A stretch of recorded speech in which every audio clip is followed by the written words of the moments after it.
અરવલ્લીથી મહત્વના સમાચાર સામે આવ્યા છે કે જિલ્લાના ગારુડી ગામે આપની પાર્ટીની જાહેર સભા દરમિયાન વીજળી બંધ થતાં વિવાદ ઊભો થયો છે। સભામાં નેતાઓના ભાષણની શરૂઆત સાથે જ અચાનક લાઇટ બંધ થતાં આપ તરફથી આક્ષેપ કરવામાં આવ્યો છે કે ભાજપના ઇશારે વીજળી કાપવામાં આવી હતી।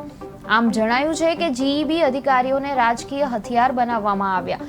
આપ નેતાઓએ અંધારામાં સભા સંબોધી હતી અને હવે જિલ્લા વહીવટી તંત્ર સામે સવાલો પણ ઉઠ્યા છે। ગારુડી ગામ ખાતે સિદ્ધપુર દલીલપુર ચોકડી ઉપર આવેલા કેદારેશ્વર મહાદેવના મંદિર ખાતે આમ આદમી પાર્ટીની એક જનસભાનું આયોજન કરવામાં આવ્યું હતું। એની પોલીસ પરમિશનથી માંડી માનનીય એસડીએમ સાહેબની પૂર્વ મંજૂરી લઈ અને આ કાર્યક્રમ આદર્યો હતો।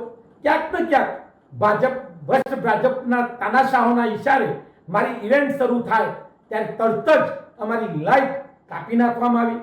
હું આપના માધ્યમથી એ તાનાશાહોને અને પોલીસ પ્રશાસન અને જેને કહેવાય કે આયોજન સમિતિમાં બેઠતા તમામ એ અધિકારીશ્રીને અને ખાસ કરીને અરવલ્લી જિલ્લા કલેક્ટરશ્રીને કહેવા માંગુ છું કે રાષ્ટ્રીય પાર્ટીની એક ઇવેન્ટ હોય અને એમાં ક્યાંક ને ક્યાંક સમય રાત્રિનો સમય છે, ખુલ્લા વાતાવરણની અંદર મિટિંગ છે, ત્યાં જેને કહેવાય કે જેથી જાનવરોનો એટલો વસવાટ છે, એ જ સમયે જેને કહેવાય કે પોલીસ ત્યાં સાક્ષી છે। મારી પાસે પોલીસ પરમિશનનો લેટર, તમામ પોલીસના વિડીયો, એ ઇવેન્ટના વિડીયો પણ મોજૂદ છે। ક્યાંક ને ક્યાંક અમારી આ લાઇટ ભાજપના ઇશારે અને માનનીય જેને કહેવાય કે ઇલેક્ટ્રિસિટી બોર્ડના એન્જિનિયરની હાથો બનાવી અને ઈરાદાપૂર્વક અમારી લાઇટ જેને કહેવાય કે જે તે ઇવેન્ટની લાઇટ કાપી નાખવામાં આવી છે।